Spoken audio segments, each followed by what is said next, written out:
Hi everyone, I'm delighted to be sharing our presentation titled Are Social Determinants of Health Associated with Measurement Bias, which was presented at ISICL 2024 on behalf of Dr. Sawatzky and our team. To ensure equitable people-centered healthcare, we need unbiased measurements of PROs that represent the perspectives of diverse people. However, health has different meanings for different people, which affects how people interpret and respond to problem items.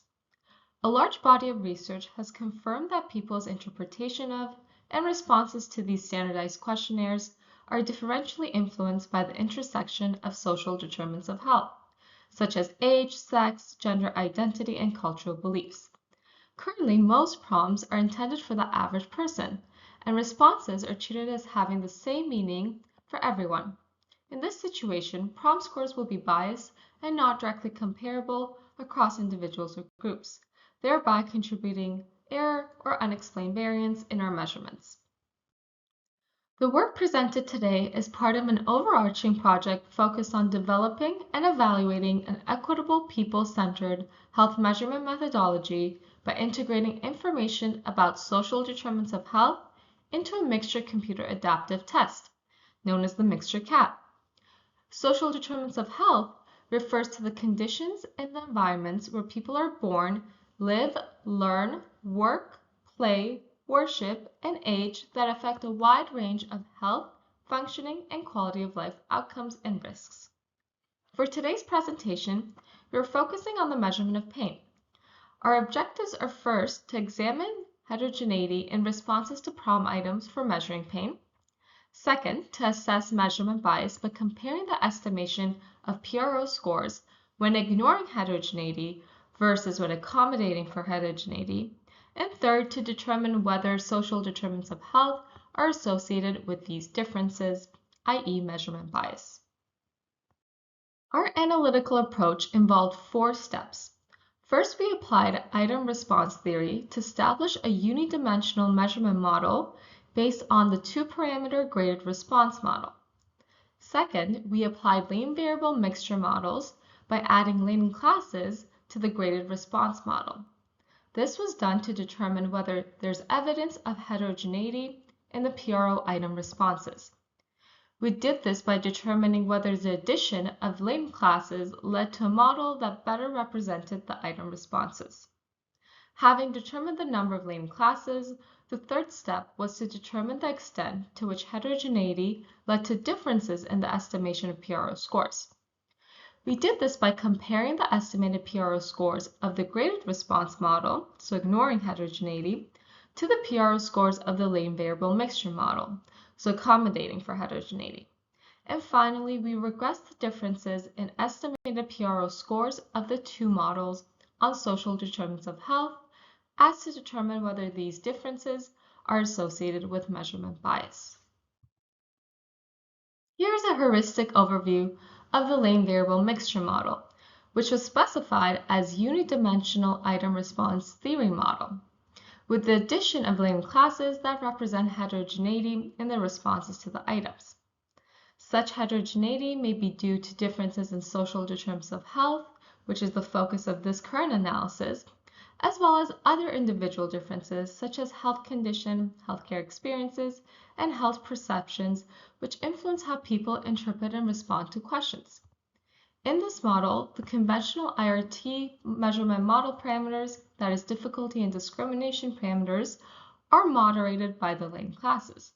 You can view the publication for details and explanations of how the model was specified. We measured pain using an item bank from the CAT5D-QOL developed by Jacek Kopecz. The QR code refers to the publication on the development of this item bank, and the item bank consists of 41 items with 4 to 11 categories, including questions about the severity and frequency of pain and discomfort and its impact on daily living and activities. The figure on the slide provides an overview of the distribution of responses in the sample. We use the Screening for Poverty and Related Social Determinants to Improve Knowledge of and Links to Resources tool, known as the SPARK tool, to measure social determinants of health, including demographics, social needs, and disabilities. The figures on this slide provide an overview of the key variables in this sample, including race, language, sexual orientation, gender identity, and on the right-hand side, we could see the diversity in our sample in terms of racial background. The Spark tool also includes a series of questions about social needs and disability status.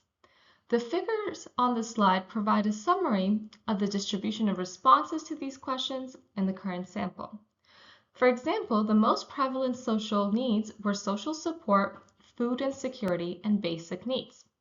And the areas where people experienced difficulties due to a physical, mental, or emotional condition included difficulties with walking, activities of daily living, and remembering. We now turn to a brief overview of the analytical approach. First, we found model fit improved when adding leading classes to a unidimensional graded response model. We take this as evidence of heterogeneity in PRO item responses. We subsequently determined that a 4-class model was most defensible based on the following guiding principles. First, improved model fit. Second, greater variability in measurement parameters across leading classes. Third, reasonably estimated coefficients. Fourth, greater differences in estimated PRO scores relative to fewer classes. And fifth, greater information in the tails of PRO score distribution.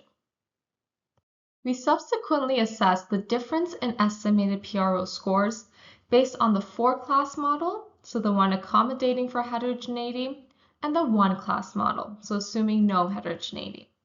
We take this difference to be indicative of measurement bias. We used 0.3 standard deviations as a heuristic cutoff based on general, meaningful, clinical significant guidelines. The results showed an absolute difference of greater than 0.3 was estimated for 43% of the sample. Finally, we sought to determine whether the differences were associated with social determinants of health.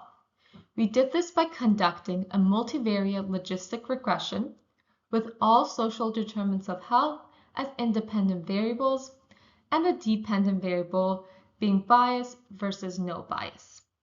The results showed that social determinants of health accounted for 25% of the variance, most of which could be attributed to disability status, notably difficulty walking, and various social needs.